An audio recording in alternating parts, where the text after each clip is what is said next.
I think about, man, I have to perform songs every single night or every other night. Tout le monde connaît Bruno Mars, l'artiste, mais personne ne connaissait le vrai Bruno.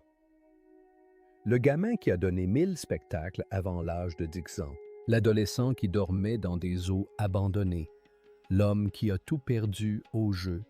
À 39 ans, Bruno a décidé de raconter toute son histoire.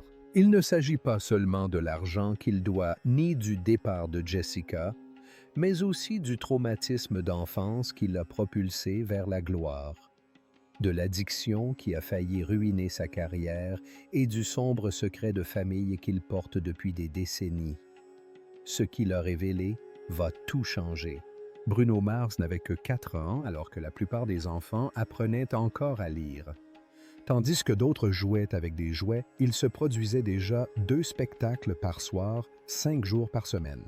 Sa famille organisait un spectacle musical à Waikiki et il en devint la star.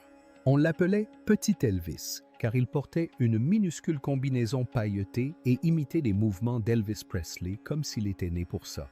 Il était si doué qu'en 1990, à seulement 5 ans, il a volé la vedette à la mi-temps de l'Aloha Bowl devant 40 personnes. À 6 ans, il a participé au spectacle de l'Arsenio Hall. Il a ensuite décroché un petit rôle dans le film Lune de miel à Las Vegas en 1992, gagnant 6 cents pour une journée de travail. Il a plaisanté plus tard en disant que c'était sa première résidence à Las Vegas. Avant même d'avoir 10 ans, il avait déjà donné près de 1-0 spectacle. Ce genre de début construit quelque chose de profond en lui. C'est peut-être pour cela que des années plus tard, alors qu'il répétait pour la mi-temps du Super Bowl, il a dit que c'était comme une récréation. Mais la vie n'a pas duré aussi longtemps. Quand Bruno avait 12 ans, ses parents ont divorcé et la famille a pris fin. Soudain, plus de scène, plus de lumière, plus d'argent.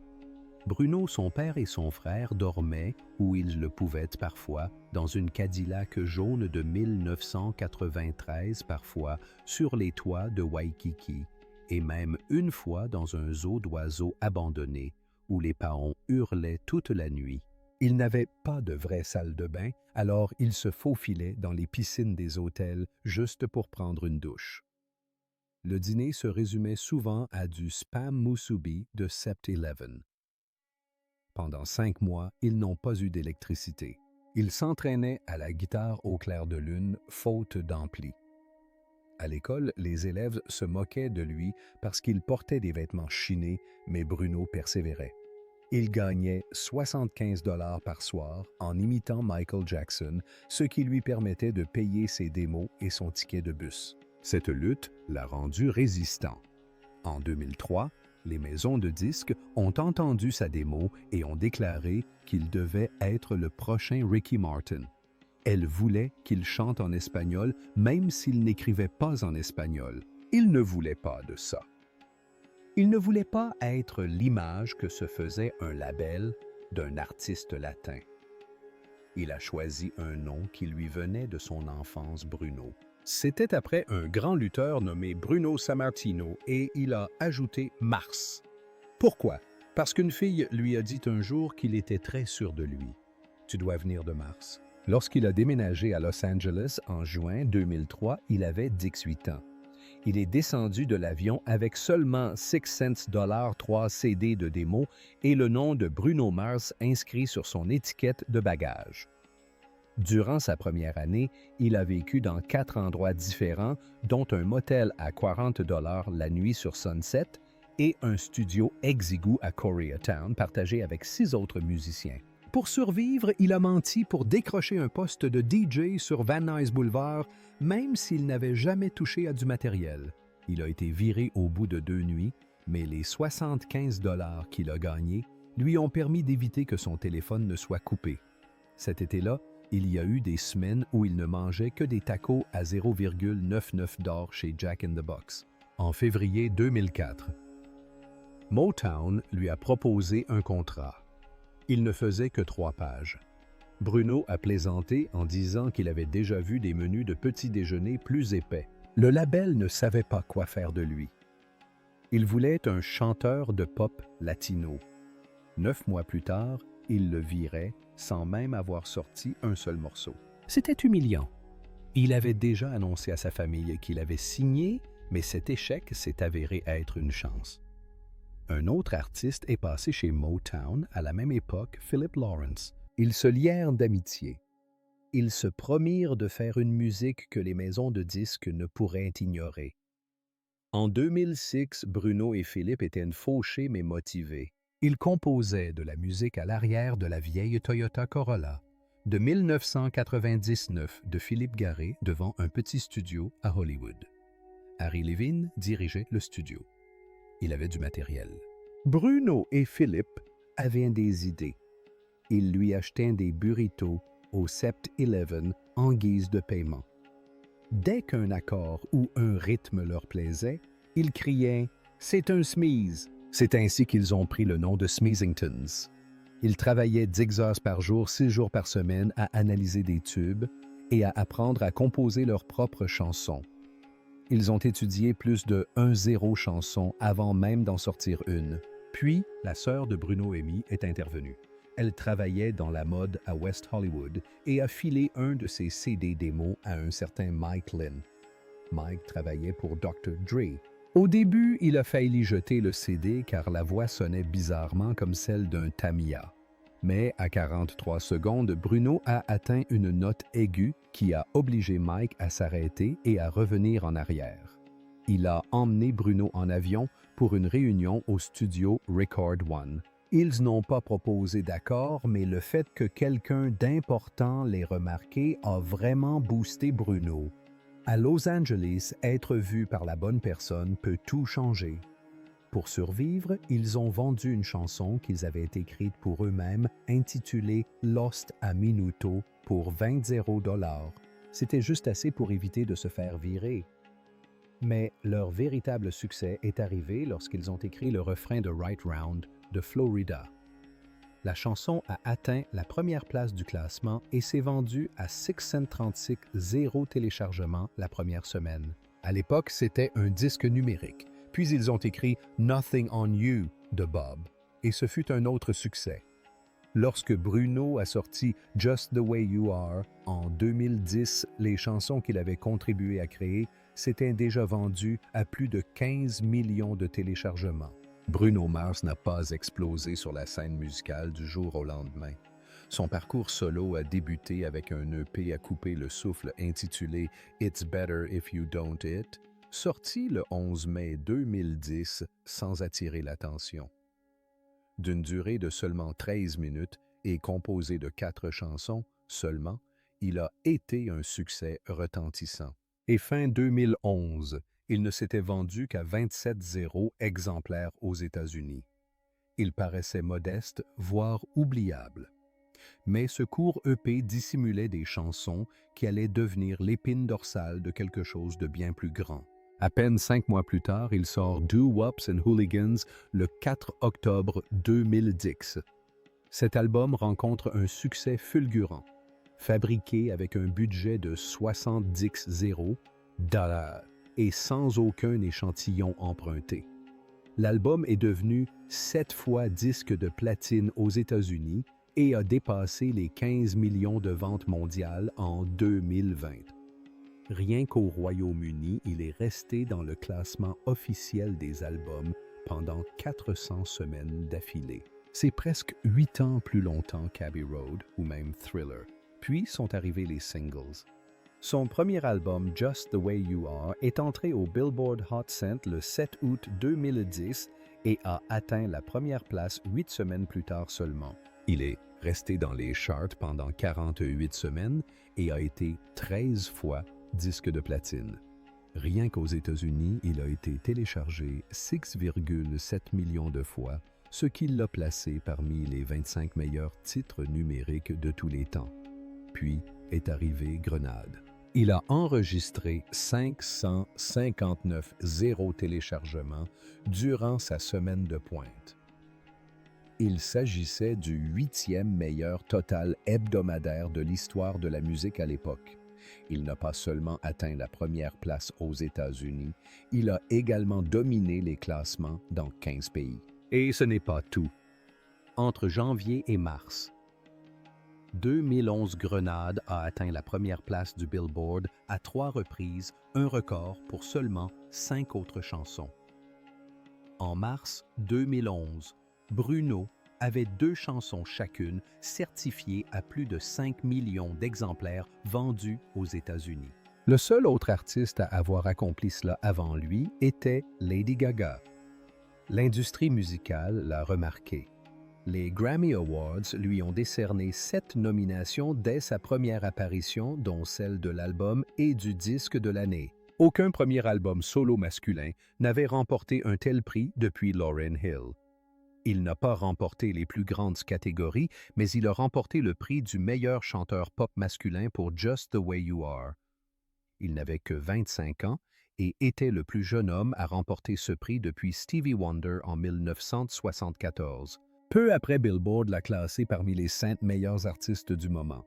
L'EFPI l'a désigné artiste mondial ayant vendu le plus d'albums en 2011, surpassant même la hausse d'Adele en fin d'année. Mais il n'en avait pas fini. En octobre 2012, Locked Out of Heaven est sorti. Il a démarré lentement entrant à la 34 et place des classements puis a grimpé en flèche. En 11 semaines, il a atteint la première place et y est resté 6 semaines d'affilée du 22 décembre 2012 au 26 janvier 2013. Bruno est ainsi devenu le premier artiste masculin solo depuis Bobby Vinton en 1964 à obtenir 4 numéros 1 au Hot 100 au cours de ses 2 premières années. Même Michael Jackson n'a pas fait ça. Les ventes ont suivi le rythme. Le titre a atteint 1 million de téléchargements aux États-Unis en seulement 10 semaines et a finalement été 10 fois disque de platine. Le nombre d'écoutes sur Spotify a ensuite dépassé les 1,8 milliard. Les critiques ne l'avaient pas vu venir. Rolling Stone l'a qualifié de « renouveau policier », que personne n'avait ordonné mais dont tout le monde avait besoin. Ce rythme reggae rock a brisé la monotonie de l'EDM qui s'était emparé des classements.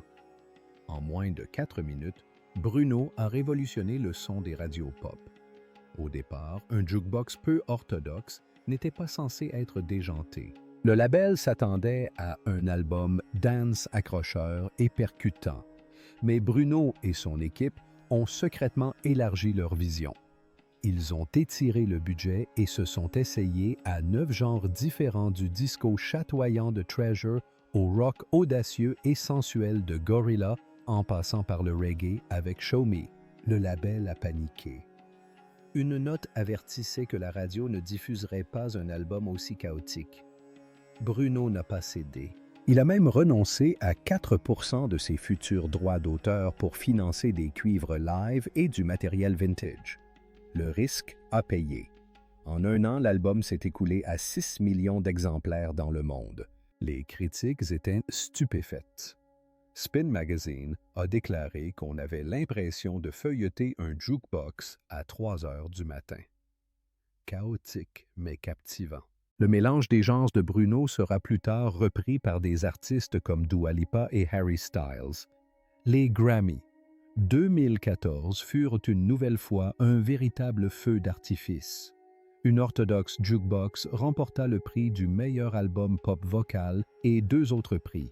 Les ingénieurs ont révélé que chaque chanson utilisait plus de 120 pistes audio individuelles, un nombre record parmi tous les nominés cette année-là, plus encore que Random Access Memories de Daft Punk. Le soir même, lors de sa prestation Gorille, une plainte a été déposée auprès de la FCC concernant une séquence de 0,6 secondes où Bruno se frappait la poitrine.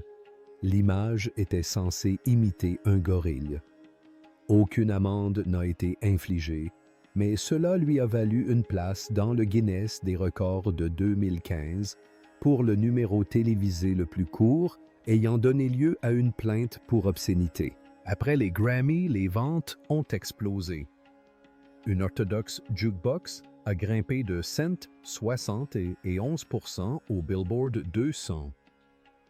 C'était l'une des plus fortes hausses de la semaine des Grammy depuis celle d'Alanis Morissette dans les années 90. Puis, 20 Uptown Funk.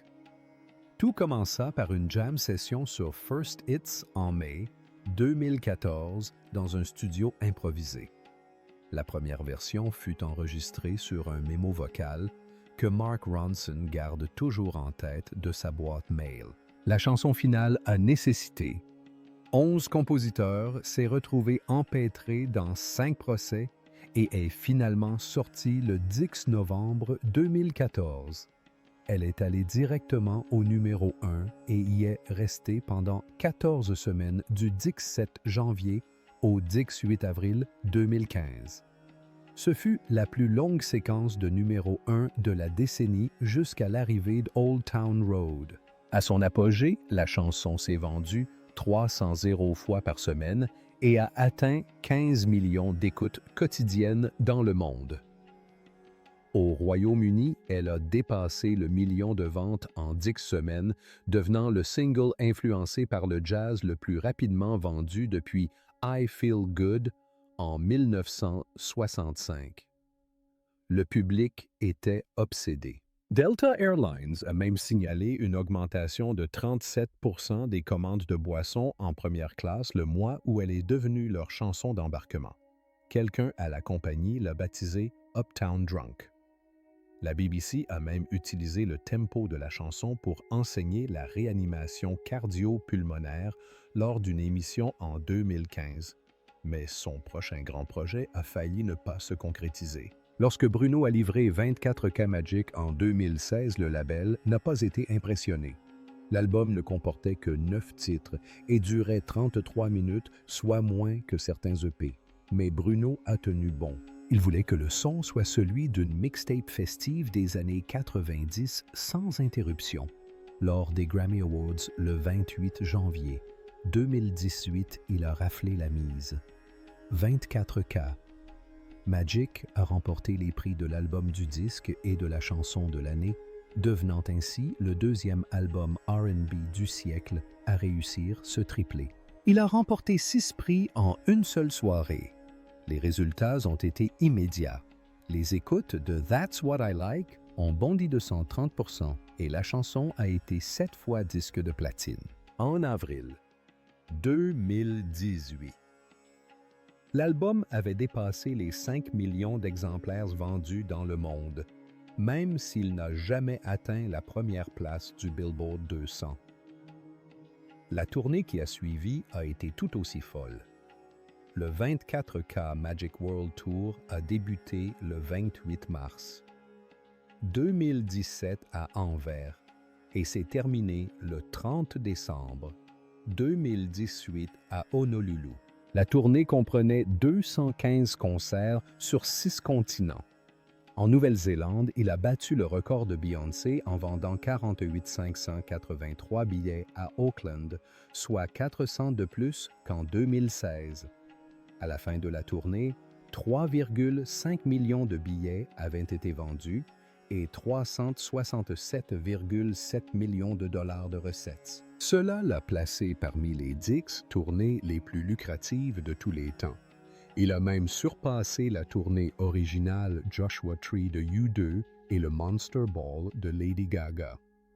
Chaque chanson de 24K Magic a été conçue avec un souci du détail incroyable. L'intro du titre, avec sa boîte à dialogue, faisait écho à Computer Love de 1987. Les synthés fluides de Versace posés au sol faisaient écho au classique de Babyface de 1994. Le remix de Finesse avec Cardi B a été mixé avec une console vieille de 25 ans juste pour reproduire ce son du début des années 90. Même le nombre de 9 pistes n'était pas dû au hasard. Bruno a déclaré que sa cassette préférée, Don't Be Cruel, de Bobby Brown, contenait 9 chansons sur chaque face. Les critiques l'ont adoré. Certains ont qualifié l'album de la leçon d'histoire la plus précieuse de la pop. D'autres lui ont attribué le mérite d'avoir ramené le funk au goût du jour à une époque où tout tournait autour de l'EDM. Et pourtant, il nous réservait encore bien des surprises. En septembre 2018, Bruno a enregistré le refrain de Wake Up in the Sky de Gucci Mane en moins de 30 minutes. Le morceau est sorti le 14 septembre. Il a atteint la 11 et place, mais est resté en tête. En juillet 2025, il était 6 fois disque de platine et avait été écouté 1,4 milliard de fois sur Spotify, soit plus que de nombreux hits numéro 1 cette année-là. Il était tard le soir à Las Vegas. Le Dolby Live Theatre était bondé, à 23 à 47. Bruno Mars est entré en scène vêtu d'un smoking doré. Le silence est revenu. Puis il a dit « Silk Sonic existe ». Quelques secondes plus tard, la musique a commencé. Et à 0H. Un précise, elle a retenti pour le plus grand plaisir du monde. Les gens n'ont pas seulement aimé, ils ont adoré. Le titre a immédiatement atteint la 4e place du Billboard, puis la 1re place en seulement 4 semaines. Il y est resté 2 mois entiers. À la mi-2022, la chanson avait été écoutée plus de 2,3 milliards de fois sur Spotify. Silk Sonic n'était pas seulement réel, il était invincible. 1 an plus tard, ils débarquaient sur le ring. Tous deux étaient vêtus de smoking blanc. Derrière eux se tenaient 18 musiciens à cordes. Et tel un roi, Bootsy Collins était assis sur un trône de velours. À la fin de la chanson, la foule s'est levée. Ce soir-là, Leave the Door Open a remporté les prix de l'enregistrement de l'année, de la chanson de l'année et de la meilleure performance R&B. Leur album An Evening with Silk Sonic est sorti en novembre. Il a été enregistré à l'ancienne, dans une seule pièce sans logiciel sophistiqué tout en analogique. Il sonnait comme en 1973, mais de la meilleure des manières. Rien que la première semaine, plus de 54,0 exemplaires vinyles ont été vendus. C'était le plus gros lancement vinyle pour un groupe R&B depuis plus de 30 ans. Tout a été réalisé avec soin. Pour une chanson, Bruno a enregistré 6 versions différentes de la caisse claire. Le dernier solo de batterie d'Anderson .Paak sur 777 a eu lieu à 3h07 du matin après des heures de jam arrosées de tequila. Une seule prise et c'est tout. Fin 2022, la tournée de Silk Sonic avait rapporté près de 145 millions de dollars en seulement 37 concerts, soit près de 4 millions de dollars par soir. Certains fans ont déboursé jusqu'à 500 dollars pour un billet simple. Pas mal pour un groupe en quête d'un son rétro à l'ère du numérique. Puis vint la surprise. Le 16 août 2024, Bruno envoya un message. « 20 HPST, apportez vos mouchoirs. » Personne ne savait à quoi s'attendre. Quelques minutes plus tard, Lady Gaga s'est effondré le sourire aux lèvres. Oh. On l'a vu partout. En une seule journée, il a battu des records de streaming avec 27,4 millions d'écoutes. C'était plus que Easy on Me d'Adèle. Le clip avait l'air d'un film. Il avait été tourné sur une vieille pellicule 16 mm. Tout était en noir et blanc. Juste 2 voix, un lustre et des éclairs de morse que les fans ont ensuite traduits en « One Last Dance ». La chanson a dominé les charts pendant 18 semaines consécutives et a été multiplatine dans 32 pays. Mais elle n'a pas été que populaire. C'était une véritable machine à sous. Durant sa semaine la plus lucrative, elle rapportait près d'1 million de dollars par jour grâce à ses publications. Chaque seconde de cette chanson valait plus de 11 dollars. Aux Grammy Awards 2025, Bruno et Gaga l'ont interprétée accompagnée d'une chorale gospel. Lorsque Bruno a frappé une note longue et puissante pendant plus de 11 secondes, on l'a surnommé « saxophone humain ».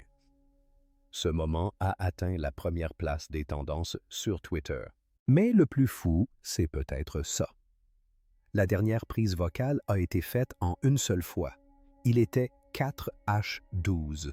Bruno venait de fracasser une bouteille de tequila contre le mur du studio. On entend d'ailleurs le verre se briser dans la chanson à 3H18. il l'a laissé. Il a dit que ça rendait la chanson plus réaliste. Puis, c'est venu impéter une chanson avec Rosé de Blackpink. Elle l'a annoncé avec un riff de guitare de 9 secondes sur TikTok. En 12 heures, 42 millions de personnes l'ont regardé.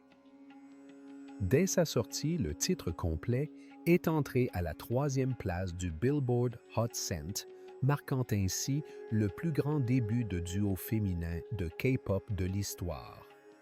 Le clip agrémenté de néons et de couleurs clignotantes a atteint 5 millions de vues sur YouTube en seulement 19 heures. Cela a pulvérisé des records. 9 mois plus tard, au SoFi Stadium Rosé, se produisait lorsque les lumières se sont éteintes. Puis Bruno est apparu. Le stade a explosé. Les sonomètres ont montré un bruit plus fort qu'un réacteur d'avion, tandis que les deux hommes chantaient à péter. Au total, 1,2 tonnes de confettis s'est abattu. Le soir même, Spotify annonçait une hausse de 300 abonnés, dépassant les 80% d'écoute en streaming. Près d'un an après sa sortie, la chanson s'est retrouvée soudainement en tête des classements. On se demandait ce que signifiait APT. Finalement, Bruno l'expliqua. Il s'agissait d'un tango d'après-fête. Il raconta que c'était inspiré d'une nuit à Buenos Aires en 2019 où lui et Rosé avaient dansé jusqu'au lever du soleil. Il existe une vidéo, mais elle est verrouillée dans le téléphone de Bruno. Seule Rihanna, a-t-il plaisanté, sait comment l'ouvrir. En août 2025, la chanson avait été écoutée plus de 3 milliards de fois. Le duo a ajouté 48 millions de dollars de ventes de produits dérivés à la tournée mondiale de Blackpink. La portée de Bruno dans tous les genres n'a cessé de croître, mais derrière tous ses succès et ses disques se cachait une dimension plus personnelle. Au printemps 2011, bien avant les Grammys et les tournées, Bruno rencontre Jessica Caban dans un restaurant d'hôtel à New York. Elle revient d'une audition de mannequin. Lui vient de terminer un défilé. Ils se regardèrent dans les yeux. Pendant 40 minutes, il resta immobile. Puis finalement, il s'approcha. Ils ont discuté jusqu'à 2 heures du matin, bien après que les chaises aient été empilées et les lumières éteintes. Moins d'1 an plus tard, elle a tout quitté et a déménagé à l'autre bout du pays pour être avec lui. Au début, elle dormait sur un matelas pneumatique pendant son tour du monde. Mais petit à petit, ils ont construit leur vie. En 2014, ils avaient une maison à Studio City et un chien nommé Geronimo. Bruno ne parlait jamais beaucoup d'elle. Il l'avait surnommée Mon Rocher. Une fois lors d'une interview, puis il est passé à autre chose. Même la chanson déchirante « Quand j'étais ton homme », il n'en a pas beaucoup parlé. Il a dit qu'elle lui donnait l'impression de saigner sur bande. On a deviné qu'il l'avait écrite pendant une période difficile avec Jessica. Elle venait rarement aux événements. En 13 ans, seulement 3 tapis rouges, puis plus rien. Et fin 2024, les fans ont remarqué quelque chose d'étrange. Ses publications d'anniversaire ont disparu. Quelques jours plus tard, Bruno s'est envolé seul pour Tokyo. Il portait le collier en or qu'elle lui avait offert, mais il l'avait retourné pour cacher ses initiales. Puis un commentaire sur la photo de plage de Jessica en janvier 2025 a fait surface. Un fan lui a demandé si elle et Bruno s'étaient séparés. Elle a répondu « Je célébrerai toujours et serai toujours heureuse de tous ses accomplissements. » Des acclamations lointaines, juste 15 mots, mais cela a suffi à enflammer Internet. Les gens ont commencé à s'intéresser à elle. Elle avait passé Noël avec ses parents à San Juan. Il avait joué le réveillon du Nouvel An à Las Vegas. C'était leur premier mois de décembre séparés depuis plus de 10 ans. Certaines sources affirmaient qu'ils vivaient chacun de leur côté. D'autres affirmaient qu'il avait tenté d'arranger les choses, mais qu'il avait préféré prolonger ses concerts à Las Vegas. Mais voilà le plus étrange, ils n'ont jamais confirmé leur rupture.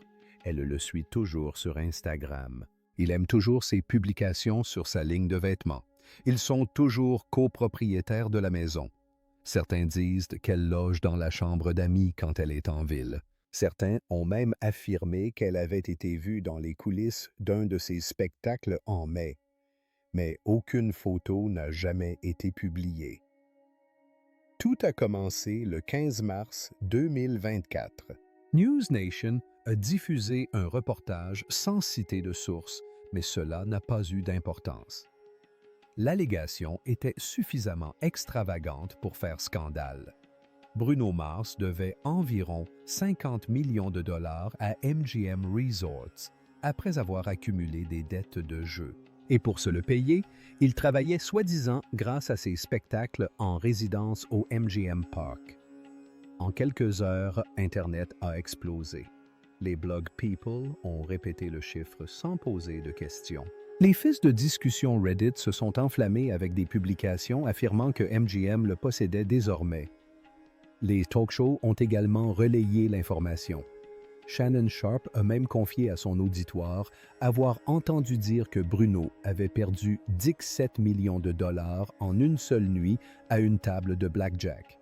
Peu importait que ce soit vrai ou non, l'image était trop parfaite.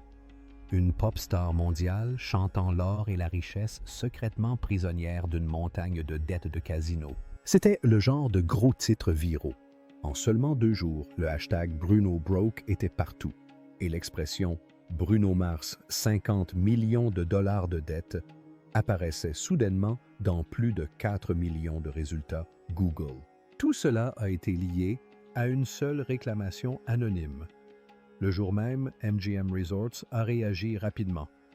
Non pas par de vagues déclarations publiques, mais par une déclaration claire et directe. Ils ont déclaré à Forbes que Bruno ne leur devait rien. Ils ont même affirmé que leur relation était fondée sur le respect mutuel. Et ils ont tenu à rappeler à tous que Bruno était l'un des meilleurs artistes du monde. Il ne s'agissait pas seulement de protéger son image. MGM avait des raisons plus importantes. Si le public croyait réellement que leur tête d'affiche était submergée par les dettes, cela pourrait inquiéter les investisseurs. Cela pourrait même soulever des problèmes juridiques. Certains murmuraient déjà que MGM avait inventé cette histoire uniquement pour vendre plus de billets. Mais leur démenti officiel a été suffisamment ferme pour réfuter cette théorie. En l'espace de 3 jours, de grands médias comme Variety ont repris leur déclaration mot pour mot, et le cours de l'action MGM n'a pas bougé.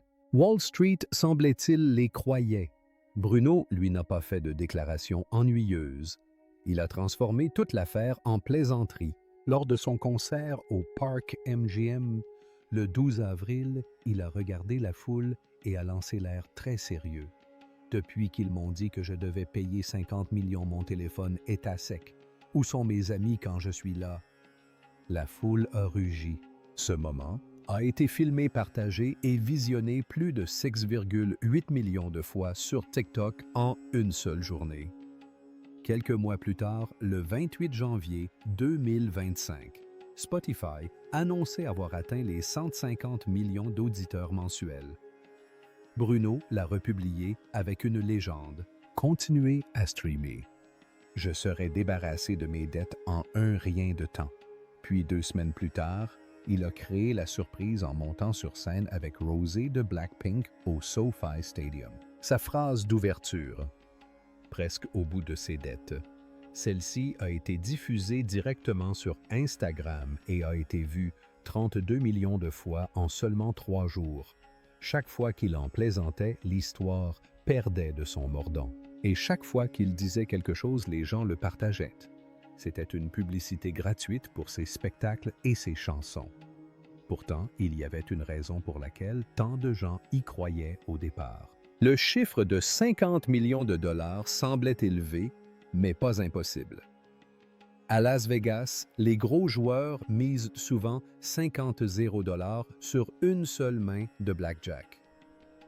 Si quelqu'un comme Bruno perdait cette somme seulement, un 0 fois en quelques années, le total atteindrait 50 millions de dollars. Les experts en matière de préjudice liés au jeu d'argent ont souligné ce fait, affirmant que le calcul était logique.